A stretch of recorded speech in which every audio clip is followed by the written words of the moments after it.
Hi, Ian Mayer-Marszalek here, Senior National Corporate Trainer for Schwarzkopf Professional USA.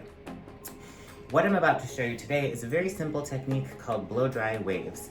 We've all blow-dried with a round brush before, but how do I get them to set so that when I'm finally done, I can let everything down and almost make it look like I've curling ironed, styled her as well. You really basically have the option between round brushes, there's square round brushes. The smaller the brush that you have, the tighter the wave, the bouncier and higher your end result will be. Medium, and then of course bigger is just going to give you a smoother, more of a wave rather than curls. So I think today, let's go middle of the road. We'll choose a middle-sized round brush. We're going to work through the hair. I'm also going to prep with our OSiS Topped Up. It is a light hold mousse. I'm probably just going to put in like a tennis ball size. Work that through the hair, comb it through. All right, I have worked my OSiS Topped Up into the hair, basically just distributed it through. I used a wet brush just to make sure that it was evenly distributed throughout the hair, combed it through. Me personally, I'm gonna give it just a really quick 1 minute rough dry just to get some of the excess moisture out. And then what I'll do is I will go section by section, clipping up the hair, blow drying 1, blow drying 2.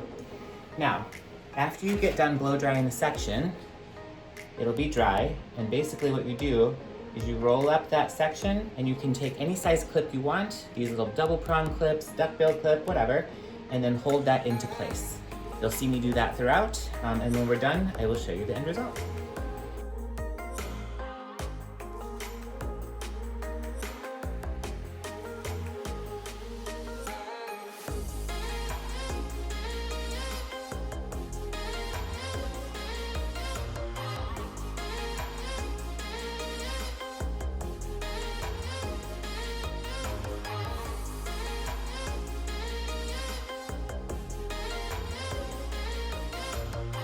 All right, we've let her cool, and you can see we got through the entire head.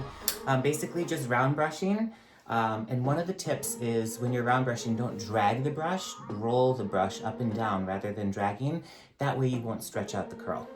So basically just worked through round brushing and clipping our curl sections in place by these little duckbill clips, 2-prong clips, and I'm going to take this all down so you can see the end result.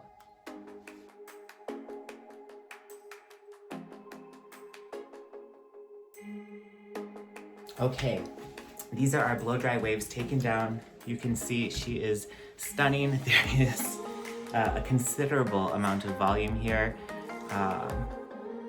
Yeah, she's got a lot going on. So you can do one of two things. You can continue to rake your fingers through to break things up. Definitely when I was done setting them, I sprayed with a light hairspray, our OSiS elastic, just for some minimal hold. And you can either rake your fingers through the waves, kind of set them the way you want, or if you want to really break it down, you can comb through. When you're breaking down waves, I prefer a vent brush just because of how wide the teeth are. But really, at the end of the day, your blow-dry waves can be as big as you want them to. So, a very simple technique. It's a different take on a regular blowout. The difference is with a blowout, you might take your brush and unwind the curls this way. With this, you're actually allowing the curls to set in the shape that they're at until they cool. And then with a quick hairspray and letting them cool down for about 20-30 minutes, maybe less, depending, you'll get this beautiful bouncy blowout. Hope you like the technique. Thanks.